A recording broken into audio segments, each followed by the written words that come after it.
Hello, everybody, and welcome to another episode of the Private Investigator Advice Podcast.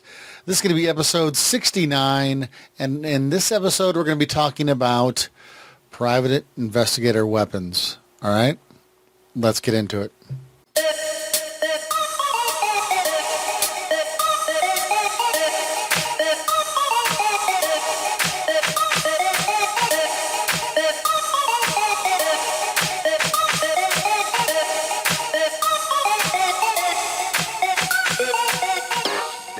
What is going on? This is Andrew. I think I already said that. Welcome. It's been a long time. Took me a while to figure out what I was doing again. Set this up to kind of make it a good podcast. So yeah, I guess that's kind of how it works. If you're a new listener, thank you for listening. I appreciate you taking the time to listen to me today on this topic of private investigator weapons. Before we get into that, just housekeeping. If you're new, go to the beginning of the podcast, episodes like 1 through 10. If you're new to private investigation or want to be in that industry, or in this industry rather, check out this podcast. There's some great content in there, kind of help you figure out if this is what you want to do.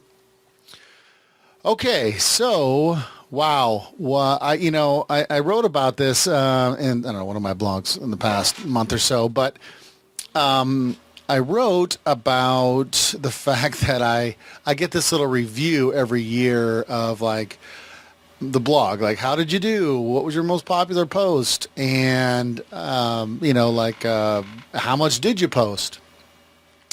And so I went and took a look at what I did last year. And, wow, I at the beginning of the year, I kind of had like maybe four or five blogs, and then nothing. Like for a long time, and then I just came out with like 6 or 7 videos, a lot of them product reviews, things I've been waiting to do. I don't know, I shared a picture a long time ago, like this whole area right over here is like stacked with stuff like I buy from Amazon, thinking, okay, I want that and I want to review it because you guys are gonna think it's awesome. And then of course my job gets in the way and life gets in the way, and then it's just one of those things I never get to. So I mean, you're going to see a lot of product reviews coming up that will, basically apply to a private investigator. What I think would be good for you, or an asset to you, or whatever I think is going to help you. I think you could use. You're probably going to see a review. So, anyways, of course, I'm going to do other videos. I've got some other things floating around in my brain. As always, it's just it always comes down to whether you can, or for me, whether I actually get to them. And that's the hardest part. Thinking about them is the fun part. Actually getting down into the work of making them, that gets a little more difficult. But anyway, so here I am. So my blog, we talked about that. Oh, a couple of the blogs that I want you to check out if you haven't, listened to me in a while or whatever, or you're still thinking about being a private investigator. Check out the one I wrote about on travel. Travel as a private investigator, being a vendor, and PI experience not being, everything it's cracked up to be. That one got a lot of feedback, and it resonated with a lot of existing private investigators. I think they know what I'm talking about. So check that out. That's kind of interesting. I will be talking about that subject again in the future because something else came up that I wanted to share. Also, okay, so I wrote my first like broadcast message to emails like in a year or so. Like I don't mess with you guys. If I feel like I don't have anything to share, then I don't share it. I don't just write on someone's emails for the heck of it. So you will be getting emails from me this year. And it's going to be a variety of things, like wrap ups and kind of keep you in the loop of what's going on. It's just one other way for me to reach out to you and let you know what's going down. So if that's not the way you want, to be reached by me, because I don't, like I said, I've probably written like 3 or 4 of those in 4 years. So you can subscribe to my YouTube channel. Got 94, 96 videos on there now. Product reviews, surveillance tips, all kinds of stuff. The podcast itself is on there. The video version, and so you can see like little screenshots here and there. So you subscribe to YouTube, the podcast, that's this. You do that in iTunes or in your favorite app or however you do it. It's just an option, just another way for you to find out what's going on. Obviously, there's a blog you can subscribe to. There's a spot on the front page of my blog that says if you want to, get email updates when I post something new, that's another way to do it. And, of course, I just mentioned the email. That's kind of like the newsletter. I'm going to try to do that if I'm like putting out 5 blogs a week, then you'll probably get a newsletter at the end of that week because I want you to know what awesome stuff just came out. If it's like more sporadic than that, then I'll probably wait a couple weeks or so. And that's just to kind of keep you in the loop because some of you guys will subscribe to the email or something and you guys will forget that you did that. And I got to make sure you guys know that I'm still around. I'm still breathing. Stuff's still going to come out. It's going to be the best stuff ever. All that kind of good stuff. Okay. Oh, check this out. I literally bought this coffee cup in anticipation of this topic, talking about it someday, right? And so here it is. And so this is my gun coffee mug. I've never seen anything like it before. I just thought it was so hilarious that literally I bought it for the future of talking about weapons. And so here we are. We're talking about weapons today. Obviously, if you guys ever have questions, you want to reach out to me, go to my website, and you can just click on contact, and you can email me that way or respond to one of my newsletter emails. Okay. Let's see where we're at here. My goal was to hit 100 podcasts like a couple of years ago. That didn't happen. We're only on 69. My goal will be to be like 150 videos minimum this year. I'm going to hit that. I've got to catch up to some other private investigator video bloggers out there. Okay, so why did I finally talk about private investigator weapons? Well, I had done a review, and a gentleman by the name of, now I've got to go look for it. A gentleman responded to one of my video reviews and said, hey, can you discuss surveillance vehicles and could you discuss private investigator guns or something to that effect? And I can't find out where it is now. Anyways, and so I responded to him. I said, hey, I've already written about the whole gun thing. The whole surveillance vehicle thing. I'll probably talk about it in the future again, but for now, I think I did a really good job on it. I kind of covers basically everything you need to know about a surveillance vehicle. But I've never talked about, weapons. I never talked about that yet. And I didn't like the question. The question was basically, can you talk about what a good gun be to buy? And I didn't want to talk about that because I'm not a professional, I don't know everything about every gun. I don't know what's going to be good for you. There's plenty of people out there that can talk about that. So I wanted to talk about something a little more broad that I think private investigators or future private investigators need to, basically kind of think about, talk about. A lot of this is going to be my personal opinions and my experiences with it. So anyways, let's just get into this. So the first thing anybody should ask themselves before they get a gun is, why do you need one? Especially private investigators, if they're thinking about getting a weapon or a firearm or whatever, just think about, what's the reason that you feel you need one?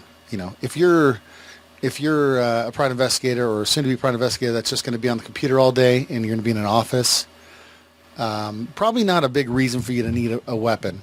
I think the main thing I wanted to get through this podcast without sounding like a turd is that I just don't want to see anybody. You guys can get whatever you want. You can do whatever you want, of course, and I don't mean to say like you can't do this, you can't do that, but I just want to get this point across. Like don't get a gun because you think it's going to solidify you being a private investigator. It's going to make you look cooler or tougher or anything like that.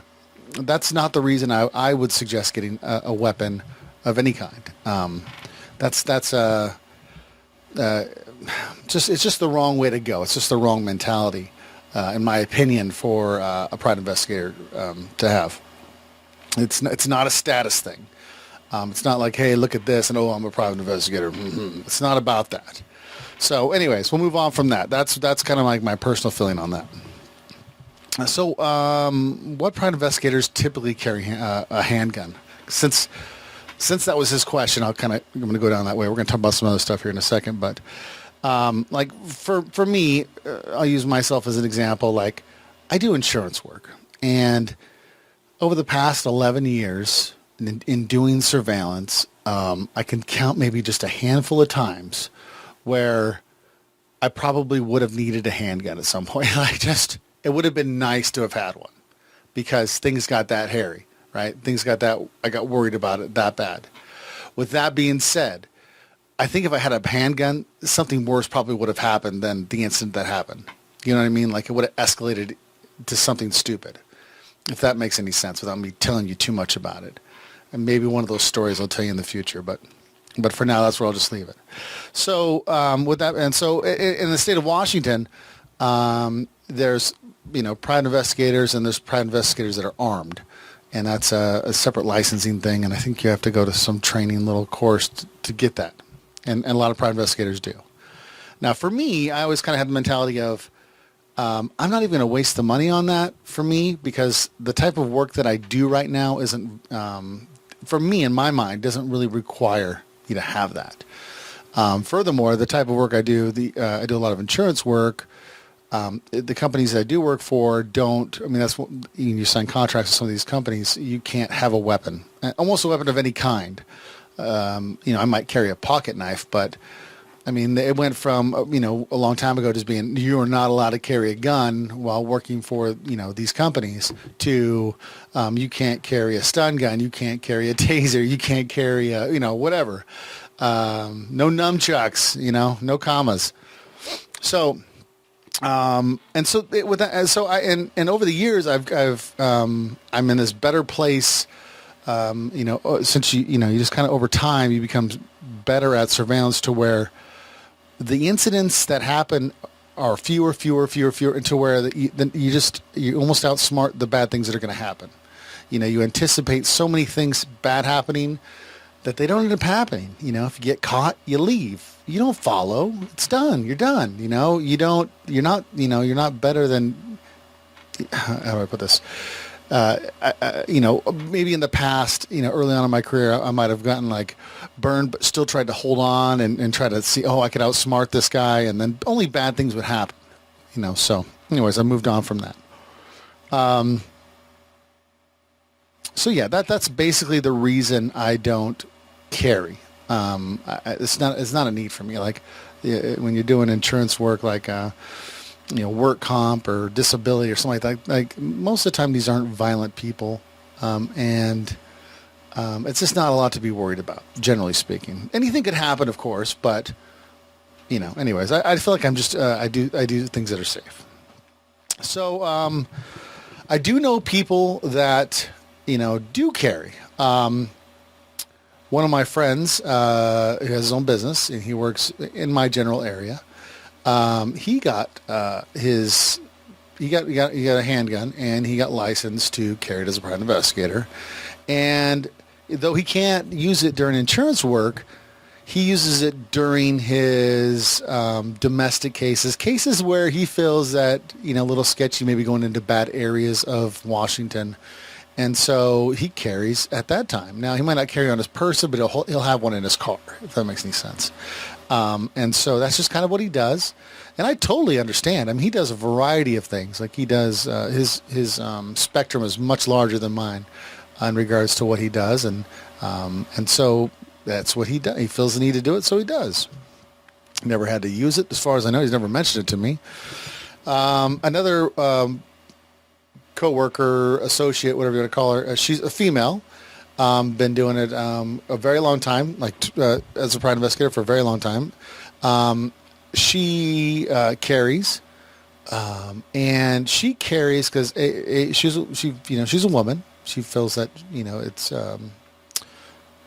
beneficial. Keeps her safe. Secondly, she's gone away from home a lot by herself, long trips. And of course, she's traveling at night, and so in those times that she feels that she needs to carry just for peace of mind. She wants to get home safe. Never had to use it, never pulled it out. She doesn't carry on her person. She carried it in her car. But that's what she felt, which I totally understand. I know another investigator in this area who I had given a case to.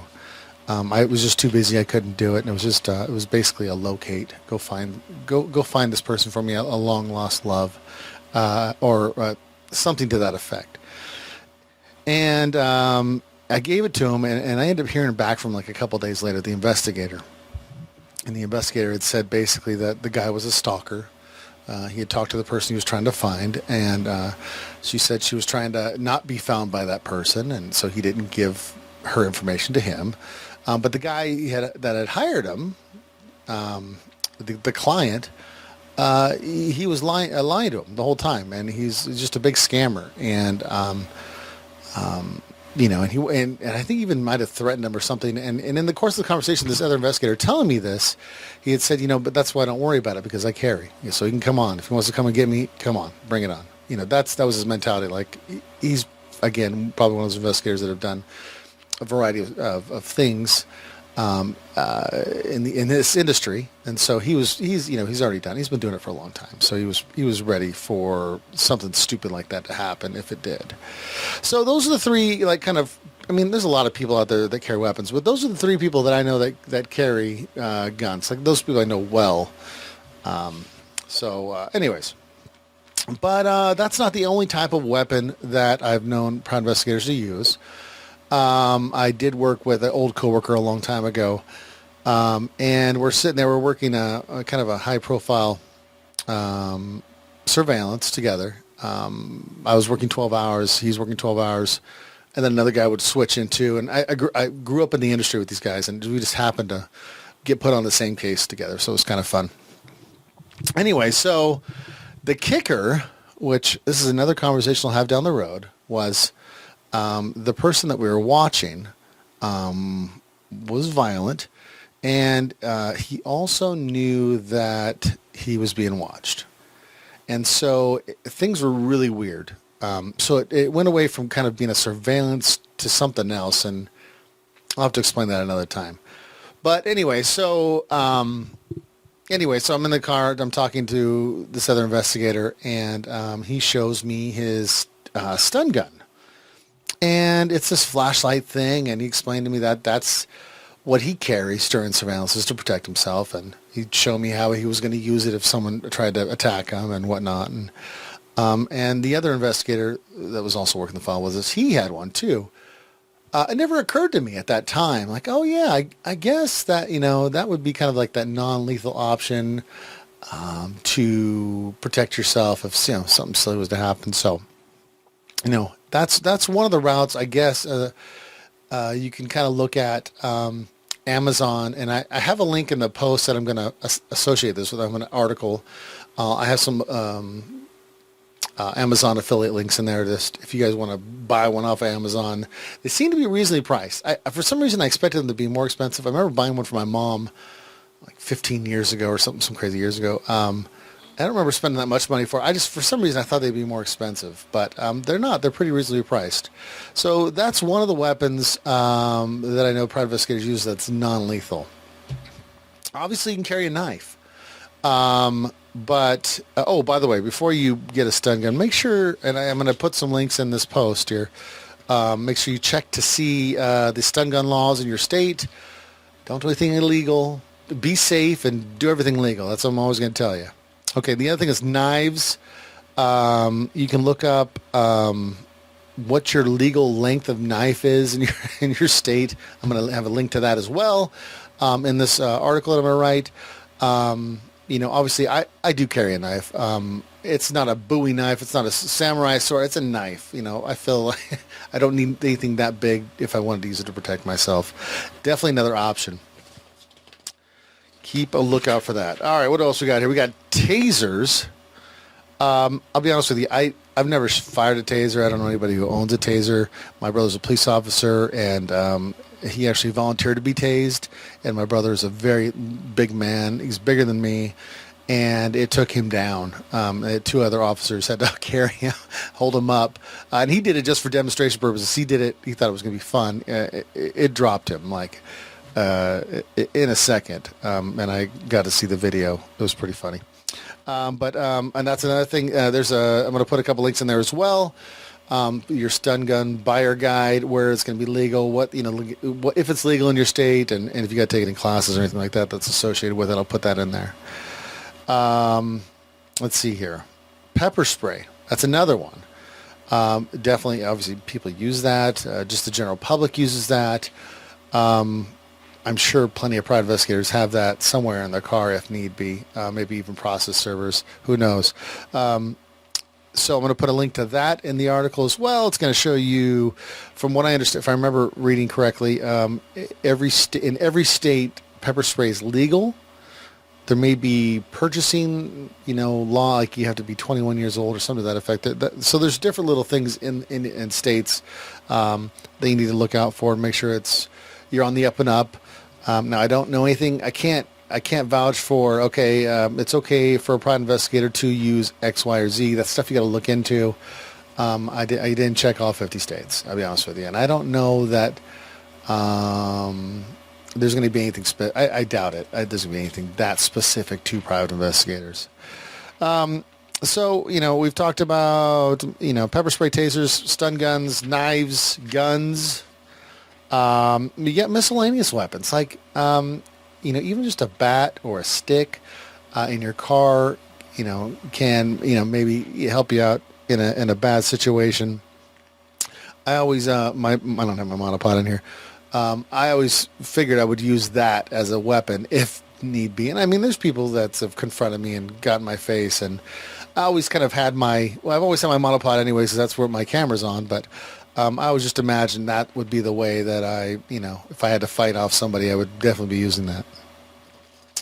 Another thing that I want to mention in this podcast, and I know we have a variety of ages that listen to this, and it's just something to consider. When I grew up, and I've got somewhere I'm going with this, so just let me tell you real quick. When I grew up, I did karate, got my brown belt in Ishinryu karate, and of course I wrestled. I wrestled in high school and a year of junior college, and with all that stuff, right? And I got in skirmishes in school, like I got in fights and things like that. But with all of that, it taught me a lot about people and, of course, fighting and how to respond to different things, these life experiences, right? And I had a conversation with a police officer. Well, he's a sheriff in Washington. And he was telling me about, because he does some of the fighting training or something to that effect for the sheriff's department and other police departments in Washington. And he was telling me that a huge percentage, like 70 or 80%, something crazy, of police officers have never been in a fight before they became a police officer. And so they didn't know how to react to very stressful situations, people getting in their face or attacking them, because they had never been in a fight, never been in a serious altercation. I mean, these people are smart and all that kind of good stuff, but they didn't have that practical experience when it came to, real life fighting. And he was telling me stories about how people would just freeze up. They didn't know what to do during stressful situations where, they're being attacked or someone's in their face or whatever. And so I would just say this, it wouldn't hurt to go take a self-defense class. It would not hurt. I mean, if you're young enough, maybe take some wrestling classes, something to that effect, just to feel confident. And I'm not to fight, but even knowing how to fight or defend yourself gives you a certain amount of confidence. And it's kind of hard to explain till you do it, but it's just that you're not so intimidated as if you're going to get hurt. You feel like you can protect yourself. And for me, I always kind of, I don't know. I just felt more confident as a young man growing up. I think as a result of wrestling and karate, it just happened to do that for me. So anyways, I almost going on 12 years in this private investigation industry. I've never had to fight anybody. There's been some scary situations, but never had to fight anybody. And when you're doing surveillance, I mean, it's easier just to drive away than to get out and confront somebody, because that's not what we're there for typically. We're just, we're there to observe and we're there to videotape. And it's safer just to stay in your car and drive away than to, huff and puff and stick your chest out and argue with somebody. I always want to tell you, do whatever you think is safe to do. But just be safe out there and don't do anything unnecessarily, if you have a gun, just keep in mind how to use it. Go take some training classes on it, whatever you have to do to be safe. But that's my spiel on private investigator weapons. No, we don't carry ninja swords or have any James Bond type of weapons. If you know of those, definitely mention to me. I'll look them up and maybe talk about them in a future podcast. But as far as I know, I don't know of anything special. Everything's just probably stuff you've heard of. But the non-lethal stuff, it seems a little more practical, generally speaking, for maybe insurance investigations, even though the company you might work for won't allow any of it. That's probably what's going to happen, especially the Nationwide. They're thinking of liability, and they're also probably thinking of, generally, I don't know if the insurance companies per se make you not allowed to not carry them, but sometimes if there's other options available when you don't have something like that, that's not the first thing you go to. You don't go to your weapon. There's other options out there to resolve something or to stay safe. You know what I mean? So. Okay, where are we at here? We're 27 minutes or so into this thing. I think that's about it. That's all I'm going to do. I'm going to post this video with a funny picture with me and a butter knife because that's a weapon, I guess. And there's going to be more, guys. I'm telling you. I'm going to start grinding. I'm going to start just popping out some articles here. You're going to get reviews. If you guys know of something that needs to be reviewed that's in my price range, let me know and I'll pick it up. If you think there's something that needs to be said on the podcast, let me know. Definitely interested in all kinds of questions, and even if they're repeats, we'll discuss whatever. It doesn't matter. Just need to get this rolling again. Start getting some cool stuff out there. I've got some other things in the hopper in my brain. We'll see if they become a reality. I did a review real quick before I let you guys go. I did a review on a GoPro kind of knockoff. It's called Gopro, and I was really impressed by it. I reviewed it right before Christmas, like November time. If you haven't seen the video, go to my website, go find the video. But if you're interested in a video camera like that, I would highly recommend it. It's a sports camera. The difference is between the GoPro, I bought mine for like it was over $200. It was a lot of money. My GoPro. And it didn't have a screen in the back. I could connect Wi-Fi to it to see what I was videotaping, which is fine, right? That's fine.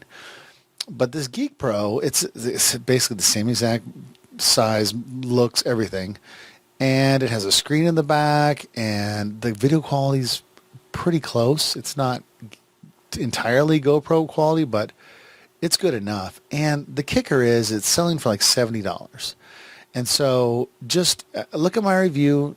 If you like it, if it's something you're considering, check it out. I just think it's something that everybody needs to know about because I've always wanted a GoPro, and I didn't even know that the quality was that good. And the only reason I got to test that product was because they asked if I would review it. And so I was stoked to, and then I got it, and I was even more excited because it wasn't crap. And so, anyways, I'm still using it. I have it around here somewhere. Well, it's around here somewhere. Anyway, so, all right, guys. That's it. I guess we'll talk soon.